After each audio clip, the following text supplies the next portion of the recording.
মাত্র 10 টাকার বিনিময়ে দেহ বিক্রি করে দিচ্ছে এই দেশের অবিবাহিত যুবতী মেয়েরা। পানির অভাবে নিজের প্রস্রাব নিজেই পান করছে। খাবারের অভাবে মাটি দিয়ে তৈরি রুটি খাচ্ছে। হ্যাঁ, মাটি দিয়ে তৈরি রুটি খেতে হচ্ছে তাদেরকে।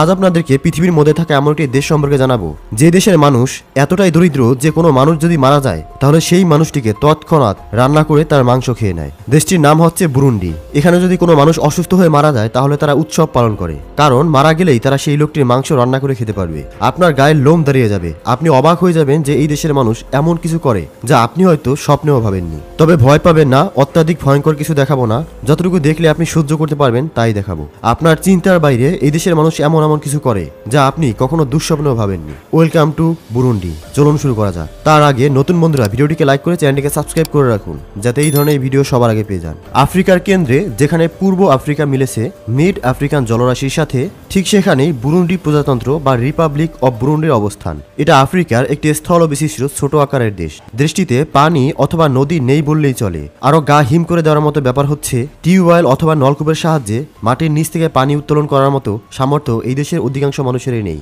যে কারণে ভিডিও শুরুতেই আপনাদেরকে বলেছিলাম যে পানির অভাবে এখানকার অনেকে নিজের মূত্র নিজেই পান করে। এটুকু শুনে যদি অবাক হয়ে যান তাহলে ভিডিওর বাকি অংশগুলো দেখুন। প্রতি মুহূর্তে আপনি আশ্চর্যই হবেন। দেশটিতে ক্ষুধা ও অপুষ্টির হার সব থেকে বেশি। ওয়ার্ল্ড হ্যাপিনেস রিপোর্ট অনুযায়ী বিশ্বের সর্বনিম্ন সুখী দেশ হচ্ছে বুরুন্ডি। বুরুন্ডি শব্দের অর্থ হলো রুন্ডিদের ভূমি। এটা এমন একটি দেশ যেখানকার প্রায় প্রত্যেকটা ফ্যামিলিতেই গড়ে 3 থেকে 4 জন শিশু মারা গেছে অপুষ্টিহীনতার কারণে এবং ক্ষুধার জ্বালা সহ্য করতে না পেরে। তাদের কাছে জীবন মানে হলো হাড় ভাঙা পরিশ্রম আর বেঁচে থাকার লড়াই। দেশটির সরকারি তথ্য অনুযায়ী সেখানকার প্রত্যেকটা অ্যাডাল্ট বা প্রাপ্তবয়স্ক মানুষ কমপক্ষে 7 থেকে 8টি সন্তান জন্ম দেয়, কেননা তারা জানেই জন্ম দেওয়ার পর 3 থেকে 4টি সন্তান অপুষ্টির কারণে মারা যাবে। আর বাকি যারা বেঁচে থাকে তাদের মধ্যে বেশিরভাগ সন্তানের গড় আয়ুকাল 15 থেকে 20 বছর। তাদেরকে সৌভাগ্যবান বলা হয় যারা 40 থেকে 50 বছর বেঁচে থাকতে পারে। 20 থেকে 25 বছর বয়সেই তারা বৃদ্ধ হয়ে যায়। অনেক সময় খাদ্যের অভাবে এই দেশটির জনগণ মাঠ ঘাট থেকে বিভিন্ন ধরনের ঘাস সংগ্রহ করে খেয়ে নেয়। হ্যাঁ, সেই ঘাস যেগুলো আমাদের দেশে গরু ছাগলকে খাওয়ানো হয়। আপনি যদি পানি অপচয় করে থাকেন তাহলে এই দেশটির কথা অবশ্যই মনে করবেন,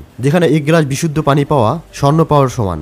এখানকার ধনী মানুষেরা কোনো মতে পানি পেয়ে থাকে আর দারিদ্র মানুষেরা পানি কেনার সামর্থ্য থাকে না। আর সে কারণে তারা বিভিন্ন ঘাস সেচে সেই ঘাস থেকে পানি সংগ্রহ করে সেগুলো খেয়ে নিজের তৃষ্ণা মেটায়। তাহলে ভেবে দেখুন তাদের কাছে জীবন কতটা সংগ্রামময়। মাটি দিয়ে তৈরি রুটি শুনে হয়তো অবাক হচ্ছেন, ভাবছেন মাটি দিয়ে তৈরি করলে সেটা আবার কিভাবে খায়। আপনার কাছে অবিশ্বাস্য মনে হলেও বুরুন্ডির কাছে এটা নিত্য নৈমিত্তিক ব্যাপার। জমি থেকে মাটি সংগ্রহ করা হয়, এরপর সেই মাটিকে আটার মতো ঝাঁঝরা করা হয়। তারপর সেই মাটিকে সেখানকার ধনী মানুষেরা পানি দিয়ে মিশিয়ে নেয় এবং সেই রুটি রোদে শুকাতে দেওয়া হয়। ক্ষুধা নিবারণ করার জন্য এই রুটি হচ্ছে তাদের প্রধান খাবার। প্রশ্ন জাগতে পারে এই দেশটির এমন হাল কেন হলো। আসলে 1890 দশকে সরাসরি দেশটি দখল নেয় জার্মান সরকার এবং বর্তমান পার্শ্ববর্তী দেশ রুয়ান্ডার সাথে চুক্তি করে গড়ে তোলা হয় রুয়ান্ডা বুরুন্ডি উপনিবেশ। প্রথম বিশ্বযুদ্ধের সময় বেলজীয় সৈন্যরা জার্মানিদেরকে পরাজিত করে বুরুন্ডি দখলে নেয় এবং শুরু হয় বেলজীয় সামরিক শাসন। 1919 সালের দিকে ব্রিটেন ও বেলজিয়ামের একটি চুক্তির মাধ্যমে বুরুন্ডি সরাসরি বেলজীয় সরকারের শাসনের অধীনে চলে আসে।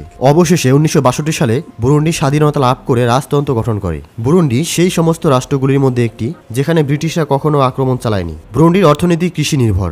দেশটির প্রায় অর্ধেক জমি চাষযোগ্য হলেও এখানকার প্রায় 80% মানুষ দারিদ্র সীমার নিচে বসবাস করে। যারা এখানকার ধনী মানুষ তারাই এই সমস্ত কৃষিকাজ করতে সক্ষম, কেননা জমিতে চাষাবাদ করার জন্য বিভিন্ন ফসল দরকার যেগুলো রোপণ করা হয়। বিভিন্ন ইকুইপমেন্ট দরকার, যেমন হাল চাষ করার জন্য ট্র্যাক্টর কিংবা লাঙল। এগুলো শুধুমাত্র সেখানকার ধনী মানুষদের কাছে আছে। তাই সেখানকার ধনী মানুষেরা কৃষিকাজ করে খেয়ে বেঁচে আছে। কিন্তু দারিদ্র মানুষগুলো টাকার অভাবে এই সমস্ত কাজ করতে পারছে না, অর্থাৎ খাদ্য থেকে বঞ্চিত হচ্ছে। দিনরাত হাড় ভাঙা পরিশ্রম করার পর মাসে মাত্র 10 থেকে 15 টাকা বেতন পায় এখানকার এক একজন দারিদ্র মানুষ। দেশটির জনসংখ্যার 65% হল 25 বছরের কম বয়সী, 45% 15 বছরের কম বয়সী এবং মাত্র 3% মানুষ বৃদ্ধকালকে চোখে দেখেছেন। দেশের মাত্র 3% মানুষের ঘরেই বিদ্যুৎ পৌঁছানো সম্ভব হয়েছে। আর এই 3% হচ্ছে সেই দেশের সরকারের প্রধান উপদেষ্টা, সরকার সহ উচ্চপদস্থ কিছু লোকজন। বাকি কোনো মানুষের ঘরেই বিদ্যুৎ পৌঁছানো সম্ভব হয়নি। এখানকার ধনী মানুষেরা জীবিকার সন্ধানে জীবনের মায়া ত্যাগ করে অনেকেই খালি পায়ে সাইকেলে করে পণ্য নিয়ে চলে যান এক প্রদেশ থেকে আরেক প্রদেশে। প্রশ্ন উঠতে পারে ধনী মানুষেরা কেন এগুলো করছে। কারণ এখানে যার কাছে সাইকেল আছে সে অবশ্যই ধনী মানুষ। দারিদ্র মানুষের কাছে সাইকেল না থাকায় তারা এই কর্মসংস্থান করতে পারছে না। গতি বাড়াতে অনেক সময় তারা ট্রাক ধরে সাইকেল নিয়ে চলতে থাকে। প্রশ্ন উঠতে পারে, এই ট্রাকের মালিক কে?